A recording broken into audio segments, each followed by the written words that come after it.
Olá pessoal, tudo bem? Tudo bem com vocês? Vocês estão bem? Meu nome é César, este é meu canal de língua portuguesa e hoje eu vou explicar para vocês sobre a intertextualidade. Se inscreva no canal, compartilhe e deixe a opinião de vocês. Intertextualidade, vamos começar falando da intertextualidade. Qualquer dúvida vocês podem me perguntar que eu esclareço.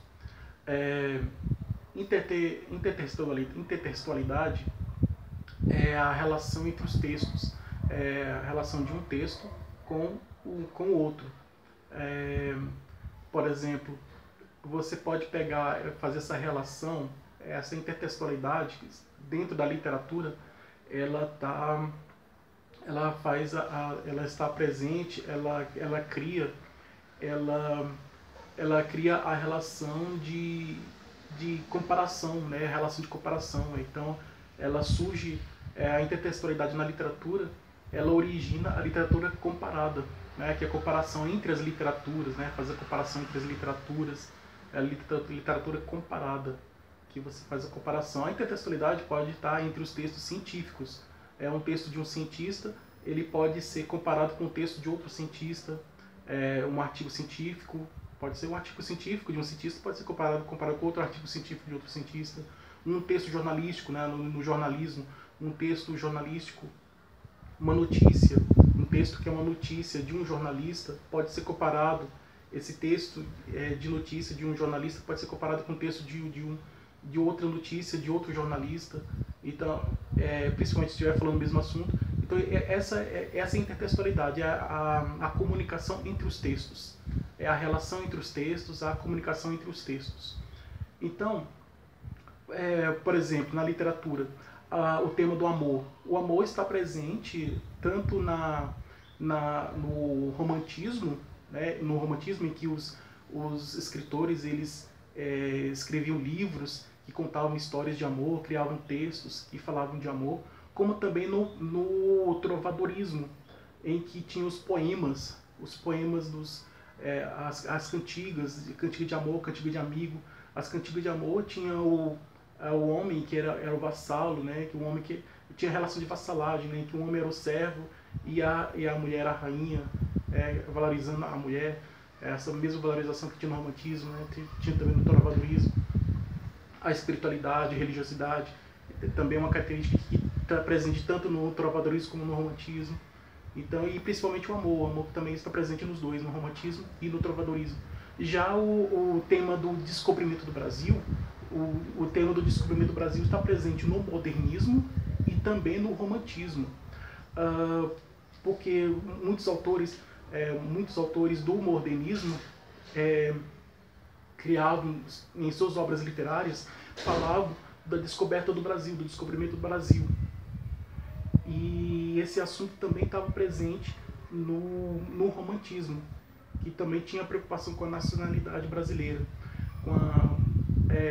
porque na época do romantismo, os escritores românticos do romantismo, eles voltavam ao tempo, ao passado, e o passado aqui do Brasil era a época do descobrimento, onde só tinha índios, e o modernismo ele trazia o tema do descobrimento do Brasil justamente para valorizar a nacionalidade brasileira, para trazer a valorização do Brasil. Então, os modernistas, os escritores modernistas, tinham preocupação da nacionalidade, tinham preocupação de mostrar o Brasil nas suas obras literárias. Então, a mesma preocupação que também tinha no romantismo, de mostrar o Brasil, de uma preocupação com a nacionalidade. Então, e por isso que o tema do descobrimento do Brasil está presente tanto no romantismo como também no modernismo. Está tanto no modernismo como no romantismo. Porque os dois tinham aquela preocupação com a nacionalidade brasileira, com a valorização da nacionalidade, com a valorização do Brasil, né? com a valorização da brasilidade, com a valorização da identidade nacional, né? Com a valorização da nacionalidade brasileira, né? Então, o romantismo surgiu depois do descobrimento do Brasil, em 1922, depois do descobrimento do Brasil, e coincidentemente o modernismo surgiu aqui no Brasil com a Semana de Arte Moderna, que completou 100 anos da descoberta do Brasil. Então, é uma coincidência muito grande, tem muito ponto comum. O modernismo e o romantismo são dois grandes movimentos literários que trouxeram grandes transformações, grandes mudanças e transformações na nossa literatura. Ainda no pré-modernismo, o Monteiro Lobato criou o Sítio do Pica-Pau Amarelo, que é um lugar que representa o Brasil e que também é um lugar onde tudo pode acontecer. Teve até um momento em que todos os personagens dos contos de fadas chegaram no sítio para morar, e isso causou uma grande confusão divertida. E o sítio é um lugar, no sítio tem personagens diferentes e é um lugar onde tudo pode acontecer. A mesma coisa acontece com Saramandá, com a novela Saramandá, de Dias Gomes, que é uma cidade. Saramandá é uma cidade em que também tem personagens diferentes e que também tudo pode acontecer, e que tudo é possível. É uma cidade onde tudo é possível, onde tudo pode acontecer. E acontece mesmo, acontece coisas estranhas, absurdas e malucas, que depois vou explicar melhor sobre isso aí. Os personagens também podem ser comparados. O personagem, o Jacatatu de Monteiro Lobato. Você pode comparar, o Jacatatu de Monteiro Lobato tem muita coisa em comum com o Macunaíma de Mário de Andrade. Os dois são preguiçosos, tem esse defeito, a preguiça. Então tem um ponto em comum entre o Jacatatu e o Jacatatu de Monteiro Lobato e o Macunaíma de Mário de Andrade. Os dois são paulistas, né, de São Paulo, e eles têm muita coisa em comum, principalmente esse personagem, que o Jacatatu representa o Brasil, ele simboliza o brasileiro, né? O Jacatatu simboliza o brasileiro, e o Macunaíma também simboliza o brasileiro. O Jacatatu é preguiçoso, o Macunaíma também é preguiçoso. Então os dois têm um ponto em comum, que é a preguiça, os dois são preguiçosos. Isso é um grande defeito. Mas depois seus autores consideraram eles, depois seus autores consideraram eles como heróis nacionais. Outros personagens também que tem ponto em comum é o Policarpo Quaresma de Lima Barreto com o Don Quixote, né? O Policarpo Quaresma de Lima Barreto, no seu livro O Triste Fim de Policarpo Quaresma, o personagem com o Policarpo Quaresma tem muita coisa em comum com o Don Quixote de Miguel de Cervantes. Então, porque os dois são visionários, os dois eles lutam pelo que eles acreditam. Então, tanto o Policarpo Quaresma de Lima Barreto como o Don Quixote de Cervantes, os dois lutam pelos seus ideais e as pessoas não compreendem, e eles são considerados como loucos, malucos. Muitos veem eles são chamados de loucos, de malucos, porque eles estavam lutando pelos seus ideais, pelo que eles acreditavam.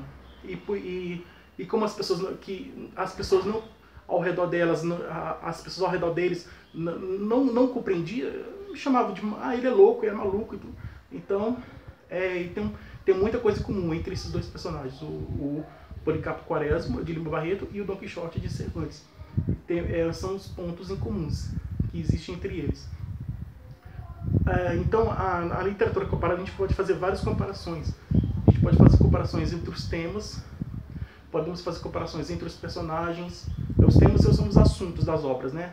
Um texto narrativo, você pode comparar um texto narrativo com um texto poético, se estiver falando o mesmo tema. Por exemplo, tem um texto narrativo que está falando de amor, mas também tem um texto poético que também está falando de amor. Você pode fazer a comparação, apesar de serem de gêneros literários diferentes, que uma é narrativa, uma é narração e o outro é um poema.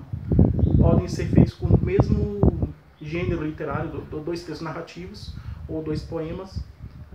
Pode fazer a comparação entre eles, essa relação entre os textos, os dois textos. Essa é a intertextualidade, é a comunicação entre os textos, a relação entre os textos.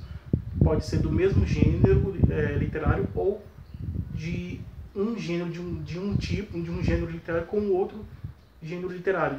Pode ser feito de gêneros literários diferentes também. É possível fazer isso também.